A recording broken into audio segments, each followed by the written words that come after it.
finding you well. I apologize for the delay with this reading. I was traveling the past few days and I got really sick with the flu. I caught it on the plane, so I was really under the weather and there was no way I could get this video done for you guys on time, so I apologize. I wanted to, feel well before I can start the videos rather than shortchange you and do a video that might not be when I'm not feeling at my best, okay? So I apologize. Without further ado, let's go into this reading here. I am using the Spirit Song Tarot deck. This is a wonderful deck for those of you who are wondering. This is a new deck, and the imagery is just amazing. And there are a lot of messages that came through with this deck. Messages, like verbal messages, rather than images, but either way. First of all, I see it's a scene near the window. Okay, so there's like light streaming through a window, and as I look up, I see like little boxes, and it's mirrors. Okay, they're like very, very small. There are like 10, 15 of them, or a lot of them. They're kind of tied up with like fishing wire, which is a clear wire, right? It's very thin, it's very clear, it's translucent, and they're hung from the window. So these frames with mirrors on them, they're kind of spinning, okay? And the light is streaming through them and hitting them, and it's bouncing off the light. So I see a lot of just reflections, a lot of reflections, a lot of mirroring energies, and a lot of just, bouncing back and forth, like deflecting, bouncing, as well as, the mirror spinning. So it's just, that's what the message I was getting is, there's a lot of reflection, there's a lot of contemplation, there's a lot of mirroring energy. And as most of you are aware, anytime we are dealing with another person, the communication, the interaction, it's a two-way street. And so if we're approaching somebody and they seem very standoffish, they seem really just, they seem as if they don't want to interact with us, we're going to get defensive, we're going to recoil, and we're going to kind of like mirror that energy back to them, right? And because you guys are a water sign, you guys are deeply, very sensitive. You're very sensitive. You also pick up nonverbal cues really well. Okay, water signs are so adept at that. And so you sense people's energies, you sense people's attitudes, their tone, the words they use, everything comes out as if you're able to read their true intention. And so I feel like there is a significant relationship in your life, and this is somebody that you're dealing with, interacting with on a regular basis, and you have a strong emotional connection with. And I feel like the way in which the two of you are dealing with each other, I see almost like this dance with the mirrors. Okay, I'll reflect back whatever I'm getting back. So it's like you're not approaching each other with your true, authentic self. You're mirroring exactly whatever they give you, and they likewise. They're mirroring whatever you give them. I feel that you're not able to show your true colors or your true intentions because you're deeply sensitive. You don't want to get hurt. You don't want to feel rejected. You don't want to say something and have the other person shoot down your ideas, shoot down your plans because, you're sensitive. But I feel that the person that you're dealing with, kind of like that sun streaming through the window, it's vibrant, it's fiery, it's passionate. And this is somebody who's very verbose, who's very opinionated, who's very like, in a normal interaction, they are very authentic. They have strong opinions, they have strong ideas, they have plans, and they're able to verbalize all of these. But when they're interacting with you, because they see you very skittish, very, I want to say slow to act, slow to move, they feel rejected because this person has a lot of pride, okay? So I feel like two people coming together, and one person, you, deeply sensitive, and the other person has a lot of pride, and both parties are very afraid about getting hurt because, one person is like saving face, and the other person is just like emotionally, I don't want to get hurt. And so we have a little bit of a stalemate here where there's lack of communication, meaningful communication, where there's a lack of being able to come together, being able to talk about things, being able to reconcile, being able to resolve issues, resolve problems, because both of you have your walls up and both of you have your own hang-ups and your own blockages that's disallowing the two of you to come together. So lots of mirroring energy. One person might say, like, hey, do you want to go out on Friday? And then I feel like they might say that to you. And then you kind of hesitate. You're thinking, you're pausing and you're thinking like, what do I have to do Friday night? Is there anything important? But because you take that step back and because you hesitate, without telling them, give me just 1 second, let me think about, what I have to do on Friday night.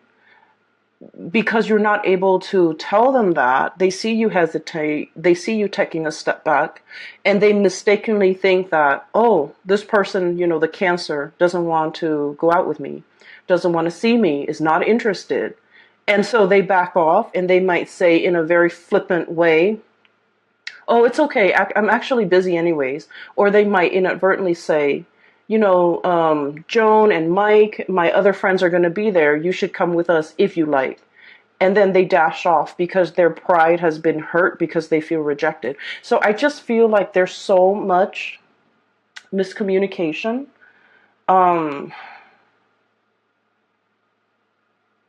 And we need to be very aware. And this is not on you because like the energy is mirroring, right? I don't feel this is entirely on you. But I just feel that there is a strong need to communicate. Okay, a very strong need to communicate. Look at this roar. This is the Five of Wands, fighting, arguing, not being able to agree on things. But look at this roar. This is really powerful. This is somebody who's very, very pissed off. This is somebody who has so much to say, and yet, when you look at this card, you feel the frustration, right? You feel the anger. You feel the need to communicate, and yet we're looking at it and we don't hear any noise, right? So this is what I mean. I just feel like there's so much that needs to be hashed out. There's so much that needs to be said. And look at this. One person is screaming and the other person is recoiling. The other one is conflict avoidant. The other one is like, you're being uncouth. You're being too melodramatic. You're being so like one person has so much they want to say and the other person I feel is being dismissive. And so this spread is ripe with miscommunication, misunderstanding, not being able to put ourselves in another person's shoes. That's what it feels like to me. They with you or you with them. And whenever I see that happen, whenever I see a situation or the energies that where one person is not able to understand where the other person's coming from, and one person is, accusatory, like, oh, that person's so melodramatic, that person is such a drama queen, that person like blows things out of proportion, that person is too impulsive, whatever it is, like these accusations. Every time we do that, I feel as if the other person, whenever anger or really strong emotions come out, it's rarely just about one thing, right? It's a series of things, of life experiences, a culmination of all the things that could go wrong. And it's kind of like, on that day, it's the perfect storm condition happens, and then that person just blows up. So it's just rarely one major factor, one major event. It's a series of things that contributed to this outpouring of really strong emotions. And we can't be dismissive. We have to, begin the process of learning to put ourselves in somebody else's shoes, little by little, day by day, to be able to understand how a series of events have shaped the person that they are, and what we can do in order, given their penchants for possibly blowing up, being very emotionally explosive, or being melodramatic, whatever we want to call it. Those are symptoms of something deeper, right?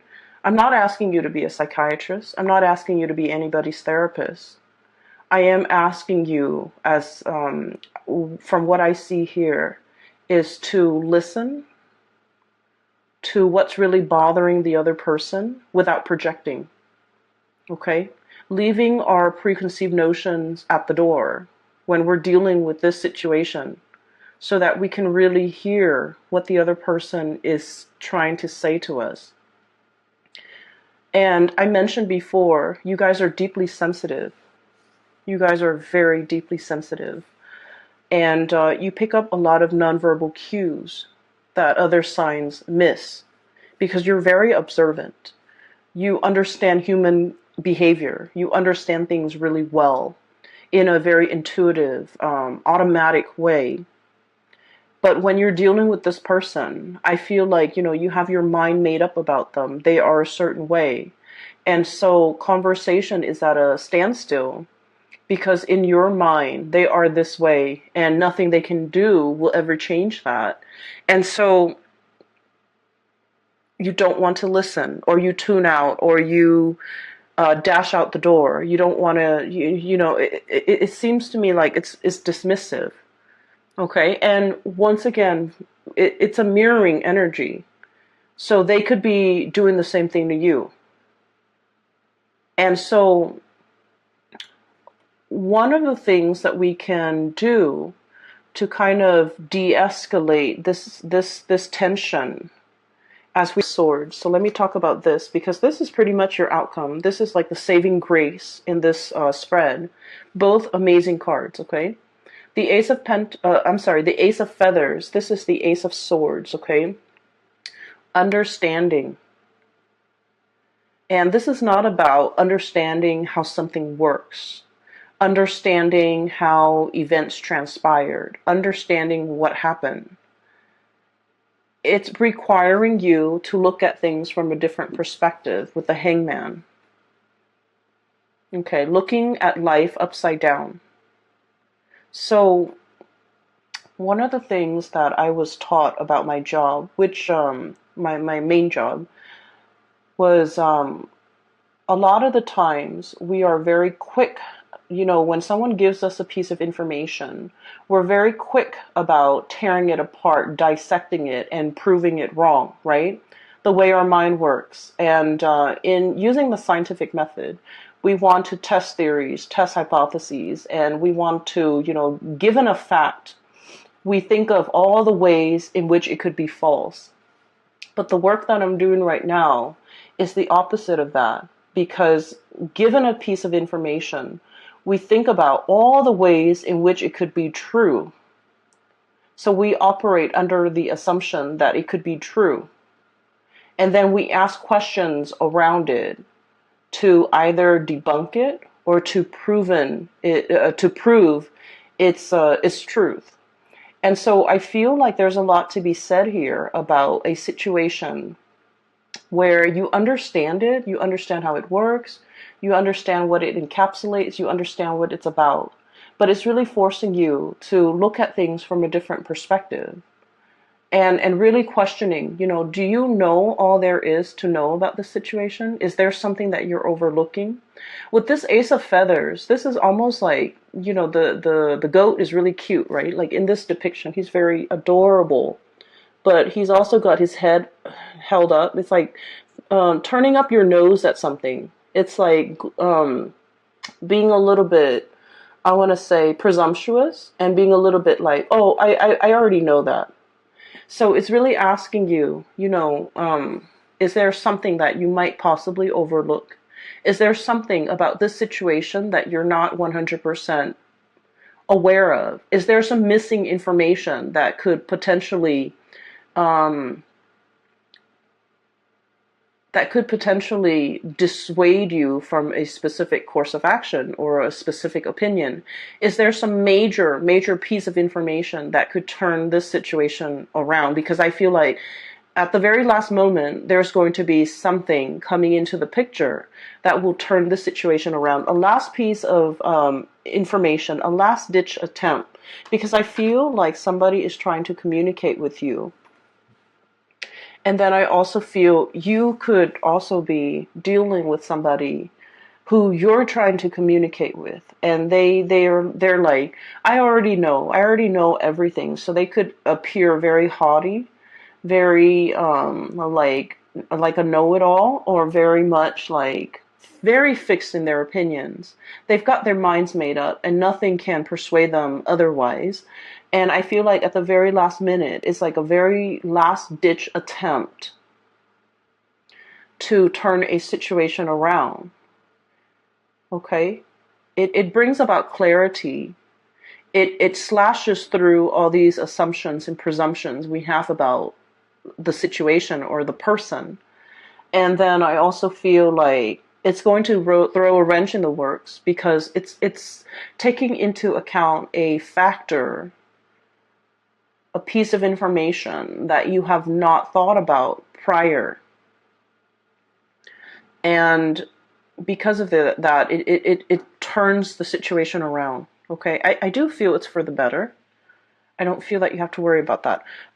There is another message, or another image there was another image that came through when I was shuffling. So let me talk about it really fast, because I feel like it's echoing the same theme, but maybe it might apply for some of you. I see this baby. He's a little boy. He's a toddler, like really young toddler. So, he's at an age where he can crawl around and can make noises and stuff, right?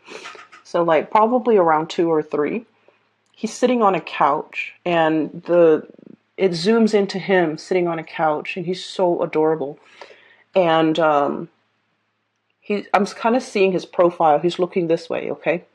He's on the couch, and mom and dad are kind of walking past him, walking back and forth, possibly packing, maybe moving, renovating the house. Either way, they're very busy. They're walking back and forth.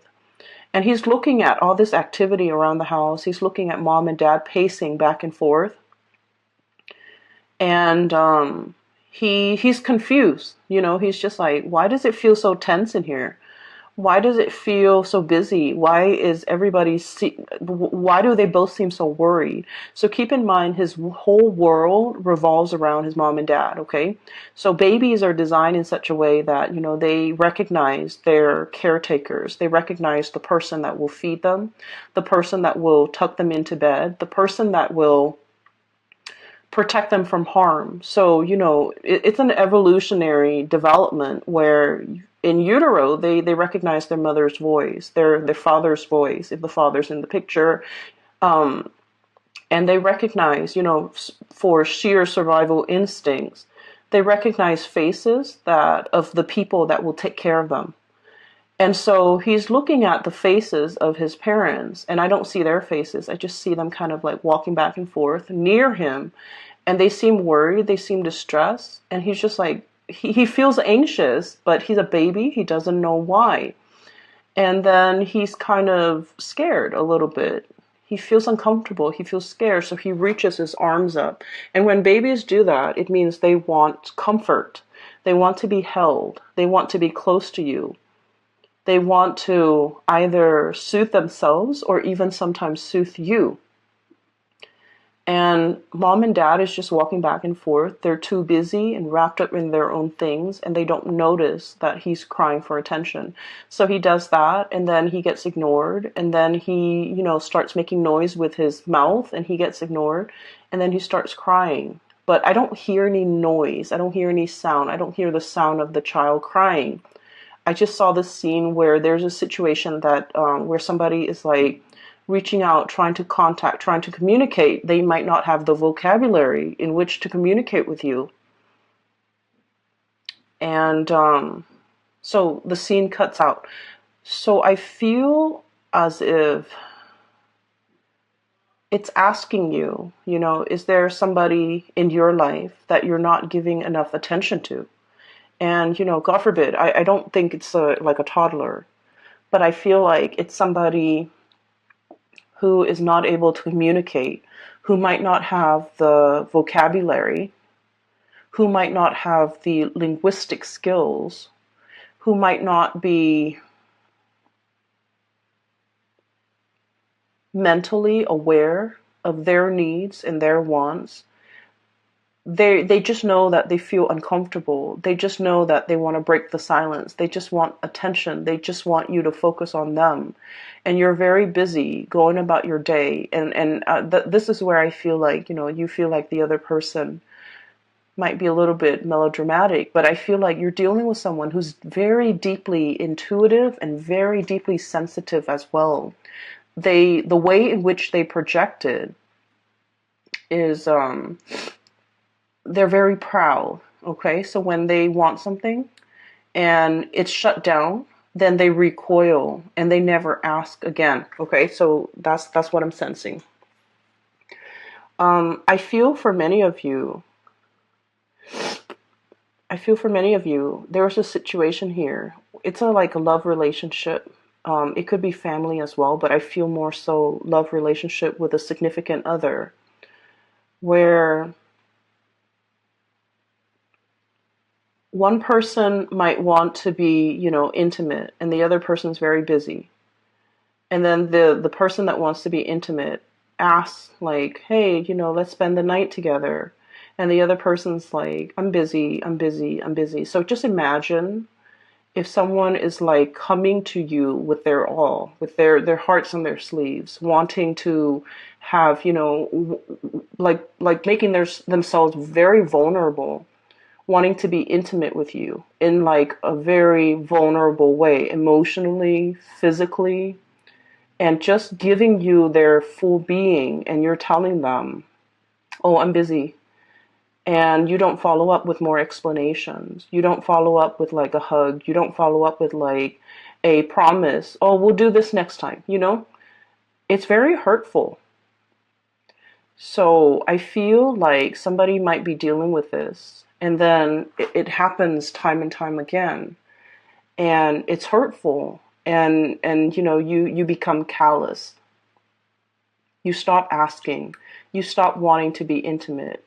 You become resentful. You start wanting to get back at the other person. You start wanting to do things and say things and behave in a way so that the other person knows and sees and understands that, oh, I don't need you. Because that's what I'm feeling here. We have here the Four of Wands. This is a family situation, but what I'm seeing here is this is turning away. And then I have here the Empress. Very bashful.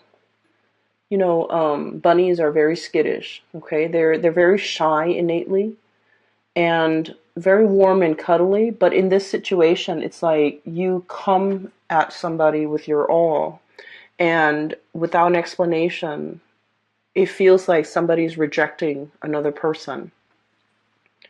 And then over time, so that same scenario, over time, the one person has been turned down many, many times. They become callous. They become resentful.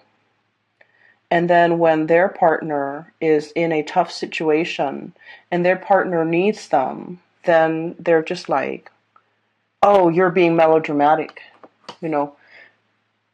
you should learn to take care of that yourself. So I feel here there's deeply entrenched resentment and deeply entrenched resentment that is coming to the light. And I feel that this conversation, there's going to be a communication breakthrough, thank God. Because everything is done so subversively and so like passive aggressively. It's really frustrating for me to see this and you know, and be in it. It feels so uncomfortable. So everything has been under the radar, has been done in a very passive aggressive manner, has been, you know, like, it's like fumbling around for your keys. You're frustrated. It's dark. You can't see what you're looking at. You're trying multiple sets of keys to get into your house so you can, you know, rest and recuperate. And you're fumbling and it's cold outside and it's like a combination of things and it just piles on and it's really uncomfortable. And I feel like it's so subversive, under the radar, looking on at a situation, wondering what the other person's up to, and yet not willing to communicate, like, what are you doing today? How was your day today?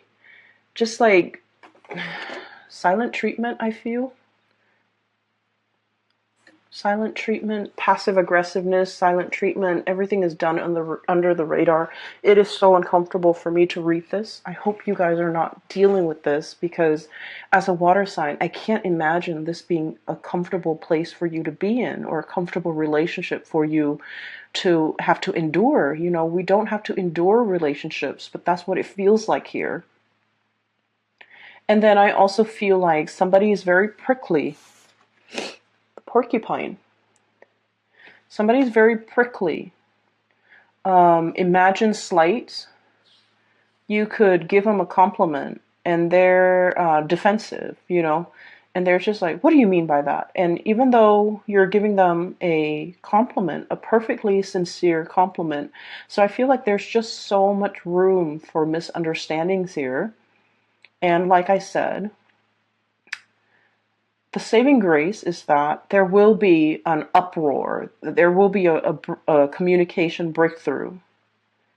And the moment when this happens, I just would urge you to let them talk, hear them out, let the stream of consciousness pour out. Because you're dealing with a situation where it's not just about one thing that you know created the misunderstanding. It's a series of things, layers upon layers of BS, you know, evasiveness, resentment, missed opportunities, just like layers and layers of it piled on. And they need to get that off their chest. They need to unload, and they want you to understand it's not just one thing, Cancers. It's a myriad of things. And I just feel like you're dealing with someone who is not sophisticated with the way in which they express themselves. Okay? So let's just say, let me explain what that means. I don't want cross watchers to get offended, but this is what I want to say, especially if you're a cross watcher and you're a fire sign. Lack of sophistication when it comes to communication. And this has nothing to do with the way in which you communicate, but it has something to do with the way in which you communicate with your Cancerian person. Does that make sense? So this is not about, you know, you being a bad communicator. This is just you communicating in a way so that the Cancer person can understand. So I'll give you an example. I'll use Cancer and Sagittarius because that's a really hot duel right now. Okay, so Cancers and Sagittarius, they're walking around. Okay, it's kind of like a cool day, not too hot, not too cold. And the Sagittarius is dressed really, Cancers is dressed appropriately, sneakers, a light jacket, and, you know, is feeling really comfortable. And then Sagittarius is walking around, getting a little bit hot, getting a little bit like warm under the collar, and they're realizing that their boots is not appropriate, and they're realizing that it's hurting their feet, and they're realizing that their wool socks is burning up. And so they're getting frustrated, and everything is just, it seems like because of their own physical discomfort, everything that day just becomes bad. Okay, they could go to like the nicest restaurant, and then Sagittarius is just frustrated and it's like, I don't like the food. I feel hot. I feel tired. My feet are uncomfortable. And so you feel like the Sagittarius person is very melodramatic, and the Sagittarius person is doesn't want to ruin the fun. Doesn't want to say, let's go home. Doesn't want to say like, um, it's like there are so many things. The Sagittarius person might not know what is really bothering them. And what is really bothering them could be as simple as, my shoes are too hot, my socks are too hot, I'm not dressed appropriately, I'm wearing this big coat and I just want to throw away this big coat so I can be comfortable. But the Sagittarius might not know how to verbalize all these things, all of these factors that are affecting their emotional state. And so when they are upset, they just lash out, like they're frustrated and they're angry, and they're picking at the things that's right in front of them rather than getting to the root of the problem. Okay? And so I feel like, this lack of sophistication when it comes to being able to know exactly what's bothering us, what is the root of the problem. And like I said, I mean, in their defense, it's like it's a lattice, like a lattice on a pie, layers upon layers of things over the years, just piling on. And, I feel like one person is not able to forget all of the slights, all of the hurts, all of the rejection, all of the times in which the other person made us feel this little. And they hold on to that resentment. And so I do urge you to be patient with whoever it is that you're dealing with. And if you are a cross watcher, I do urge you to be very patient with your Cancerian person, because I feel like there's a very important conversation that needs to be had. Temperance, we have patience. Things are not always black and white, okay? Layers upon layers. Okay, things are not always just clear cut. Some people don't see things in black and white. Some people are just like, let's make allowances for gray areas. Let's, in the real world, things are rarely neatly compartmentalized in their equivalent parts like this. So this is sort of like, give and take. I say one thing, you say another. We both try to hear each other's side of the story, and being patient as well. The stripes on the zebra helps it blend into its environment. Okay, so it's like being able to blend in, but also being able to put ourselves in another person's shoes. Okay, so I feel like this is what's coming through for you guys, and I have here no pentacle suit. So no news is good news on the financial front. And I feel like finances is going to be the least of your concern, because you have a very important conversation that needs to be had with another person. And I do hope that you get it resolved. I do hope that the two of you can, at least in this moment in time, see eye to eye, understand one another, and approach this conversation with a lot of understanding, a lot of intention to try to understand, a lot of compassion. A lot of compassion, okay? And I pray that if you're dealing with this in a cross-watcher, that they are also approaching this with a lot of compassion. But I do feel somebody's really pissed off. Okay? Very prickly, very defensive, and 5 of acorns. Melodramatic, okay? And just like they want to be heard so badly. And so, give them the time of day if you're dealing with them. Okay? I know it's easier said than done because I feel like this is a long-standing conflict and it's deeply entrenched and it's uncomfortable. But, you know, I had a situation where I had a major confrontation, and what I did ahead of time was to pray that both sides could reach an agreement that is favorable. And I kept that in mind during the confrontation, and at the end, everything worked out.